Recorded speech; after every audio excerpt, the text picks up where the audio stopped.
மூணே மூவ் பண்ணி இந்த ட்ரையாங்கிளை அந்த பக்கம் ஃபேஸ் பண்ணி பண்ணணும். இப்போ இந்த பக்கம் ஃபேஸ் பண்ணியிருக்கா, அந்த பக்கம் ஃபேஸ் பண்ணி மாற்றணும். 1 2 இப்படி 2 கையிலலாம் பண்ணக்கூடாது. 3 ஸ்டிக்கு தான் மூவ் பண்ணணும்னு சொன்னேன். 3 ஸ்டிக்கு. 1 டேய் அந்த குச்சியை நீ எப்படி திருப்பி வச்சாலும் அப்படி தாண்டா வரும். ஓ அப்படியே ஜீனியஸ் அபீஷ் நீனு. பட் இந்த ஸ்ட்ரைட்டான குச்சியை நீ திருப்பி தர அங்கே அடிக்கிற. 1 2 என்னது இது 2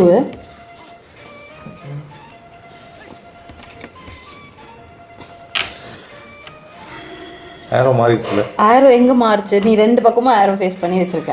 எனக்கு ஒரு பக்கம் தான் ஃபேஸ் பண்ணியிருக்கணும்னு சொன்னேன். தெரியலையா? நானே பண்ணவா? ஆன்சர் பார்க்கறதுக்கு முன்னாடி மறக்காமல் சப்ஸ்கிரைப் பண்ணிவிடுங்க.